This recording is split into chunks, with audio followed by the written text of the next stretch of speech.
عشق نبی میرے دل میں بھی سما جانا، مجھ کو بھی محمد کا دیوانہ بنا جانا، مجھ کو بھی محمد کا دیوانہ بنا جانا۔ انا من المشرکین، اور میں ہرگز شرک کرنے والوں میں نہیں۔ یہ جو نعرہ مستانہ کہیے، نعرہ توحید کا نعرہ مستانہ جو لگایا حضرت ابراہیم علیہ السلام نے، یہ ہے گویا کہ پہلے امتحان میں انسان کی کامیابی۔ اب امتحان عملی شروع ہوں گے، عقلی فطری وہ امتحان، فہم، شعور، سمجھ، فطرت کی سلامتی، عقل کی صحت، اس کا امتحان تو پاس ہو گیا جب کہہ دیا انی وجہت وجہی للذی فطر السماوات والارض حنیفا وما انا من المشرکین۔ اب شروع ہوگا مسئلہ کہ معاشرے کے ساتھ تصادم، وہاں تو کسی کو پوجا جا رہا ہے، چاند سورج کو پوجا جا رہا ہے، مورتیوں کو پوجا جا رہا ہے، کچھ اور بادشاہ کو پوجا جا رہا ہے، وہاں سیاسی شرک بھی موجود تھا نمرود کی شکل میں، وہ بھی خدائی کا مدعی ہے، میں جو چاہوں قانون بنا دوں، جو چاہوں حکم دوں، جس کو چاہوں بخش دوں، جس کو چاہوں جیل میں ڈال دوں، جس کو چاہوں گردن اڑا دوں، میں مختار مطلق ہوں۔ اب اس پورے نظام کے ساتھ جب کشمکش ہوئی ہے تو تین خاص طور پر اس کے منظر جو قرآن نے بار بار دکھائے ہیں۔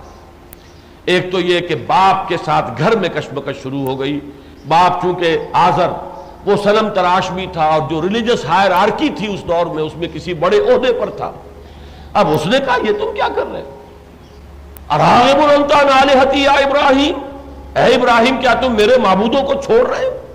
لئن لم تنتہ لارجمنک واہجرنی ملیا، اگر باز نہیں آؤ گے تو میں تمہیں رجم کر دوں گا، سنسار کر دوں گا، اور فوراً میری نگاہوں سے دفع ہو جاؤ، فوراً میری نگاہوں سے دور ہو جاؤ۔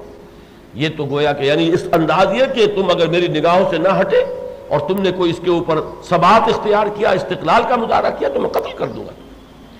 اس کا امتحان پاس کرتے ہیں ابراہیم، قال سلام علیک، سلام کرتے ہوئے گھر سے نکل گئے، باہر نکل گئے۔ اب جو بھی ہوا ہے، جیسے مصعب بن عمیر کے ساتھ ہوا، جیسے اور صحابہ کرام کے ساتھ ہوا، گھر سے نکال دیے گئے، چھوڑ کے نکلے۔ ایک امتحان پاس کیا۔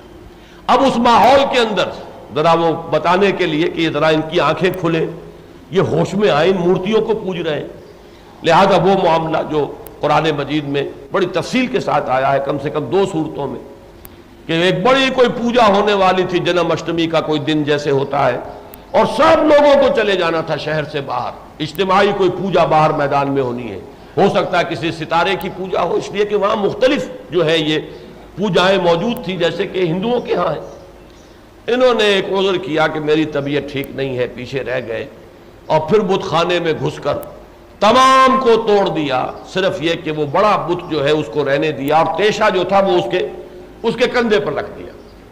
اب جو قیامت صغریٰ برپا ہوئی ہوگی اس کا آپ اندازہ کیجئے۔ پوچھا گیا کس نے کیا یہ؟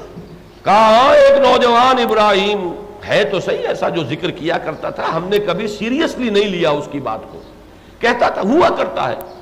9 عمری میں لوگ کہا کرتے ہیں، بہت سے لوگ مسلمانوں میں بھی ایسے ہوتے 9 عمری میں، جو وہ کچھ فلسفہ وغیرہ پڑھ کر ادھر ادھر بہک جاتے ہیں، تو بزرگوں کو خیال ہوتا ہے کہ یہ چڑھی ہے، یہ آندھی اتر جائے گی، ٹھیک ہو جائے گا، عقل جو ہے درست ہو جائے گی، ابھی ذرا ان کی 9 عمری ہے، باتیں کر رہے ہیں۔ تو اس طرح ہم کہتے تھے کہ وہ ذکر کیا کرتا تھا، یذکرہم، ان کا ذکر کرتا تھا۔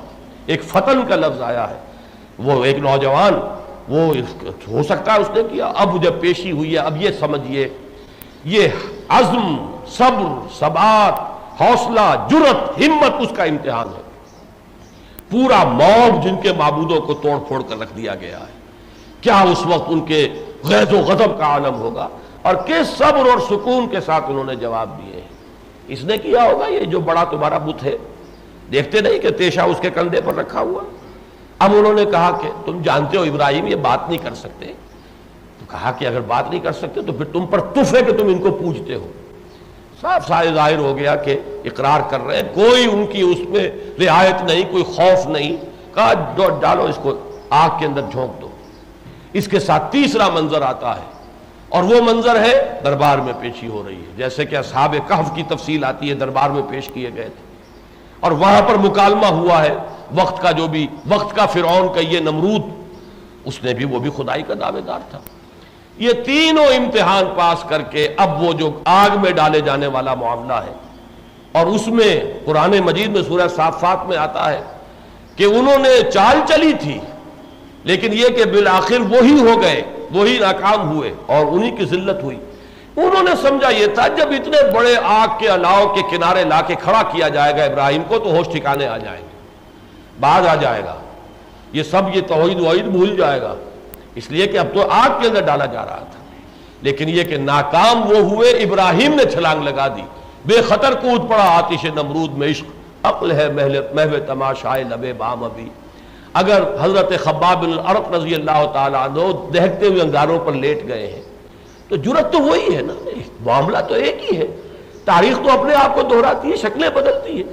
حضرت ابراہیم نے اس کے اندر چھلانگ لگائی ہے اور اللہ تعالیٰ نے اسے ان کے لیے یادارو کوری بردن وسلام علی ابراہیم، وہ اللہ کا فیصلہ جو اس نے کیا۔ پھر وہاں سے ہجرت، ملک کو خیر بات کہہ کے اپنے عزیزوں کو، رشتہ داروں کو، اور یہ سمجھ لیجئے کہ اس زمانے میں یہ ہجرت وہ ایسی نہیں تھی کہ آپ کہیں جا رہے ہیں اور پتہ ہو اور پہلے سے آپ نے کہیں کوئی اہتمام بھی کر لیا ہو اور معلوم ہو کہ وہاں ریسیپشن بھی ہونے والا ہے، یہ نہیں۔ یعنی حضور صلی اللہ علیہ وسلم اور مسلمانوں کی ہجرت کا بھی معاملہ یہ تھا کہ دارالہجرت تیار ہو چکی تھی، وہاں پر جو ہے معلوم تھا کہ انصار جو ہے مدینے کے وہ ریسیو کرنے کے لیے تیار ہیں۔ لیکن حضرت ابراہیم کی ہجرت اس دور میں حضور صلی اللہ علیہ وسلم سے بھی یوں سمجھیے کہ 2500-3000 برس قبل کی بات، تو یہ تو بالکل جس کو کہیں کہ ایک اندیکھی دنیا میں، اور جہاں کوئی پتہ نہیں کہ کیا حالات پیش آنے والے ہیں، گھر بار چھوڑ کر نکل جانا اس معنی میں تھا۔ پھر شام اور پھر فلسطین اور مصر اور کہاں کہاں گھومے پھرے۔ 87 برس کی عمر میں اب دعا مانگی ہے اور اللہ سے، اور ایک بیٹا مانگا ہے، اللہ نے بیٹا عطا فرمایا ہے۔ 13 برس کا جب بیٹا ہو گیا ہے، اب میں نے وہ الفاظ لکھے ہیں وہاں کہ قسمت جو ہے یا تقدیر یا قدرت مسکرا رہی تھی کہ ابھی ہمارے ترکش میں ایک تیر باقی ہے۔ یہ سارے امتحان پاس کرتا چلا آیا، یہ بوڑھا ضعیف 100 برس کی عمر، اکلوتا بیٹا، اس لیے کہ حضرت اسحاق کی ولادت بعد میں ہوئی ہے۔ حضرت اسحاق حضرت اسماعیل سے 13 برس چھوٹے ہیں۔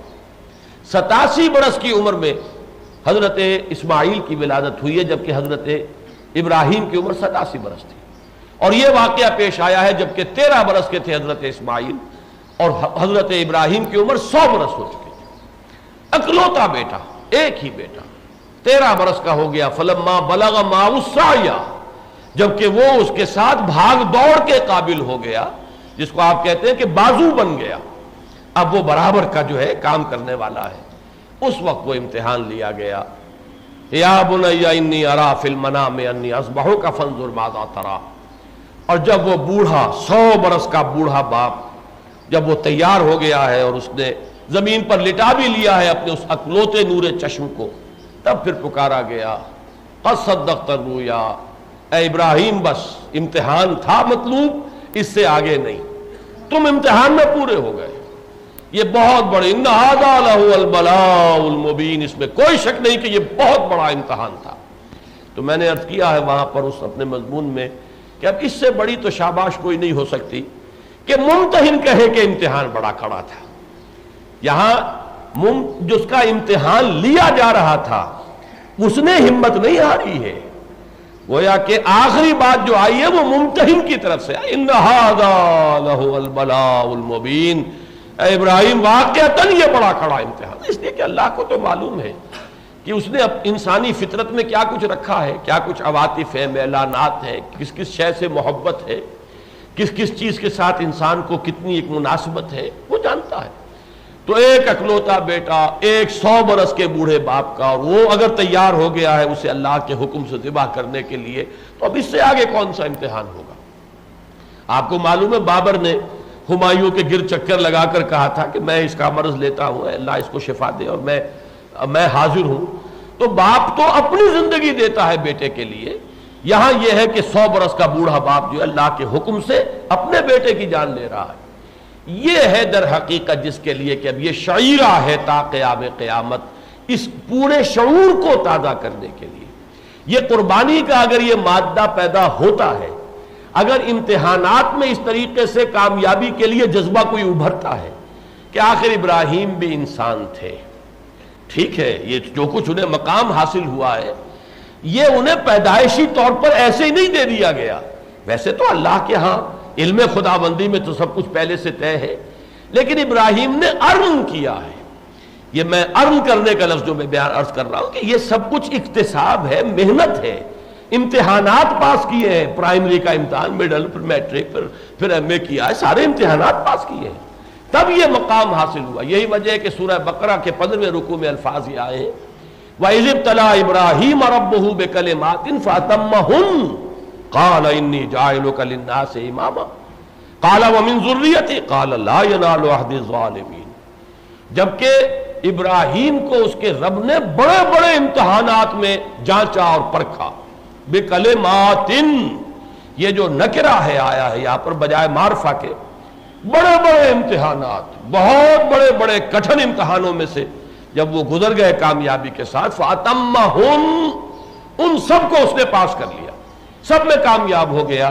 تب کہا انی جاعلک للناس اماما، اے ابراہیم اب تم اس مقام پر آ گئے ہو کہ تمہیں ہم نے پوری نوع انسانی کے لیے امامت عطا کر دی، امام الناس.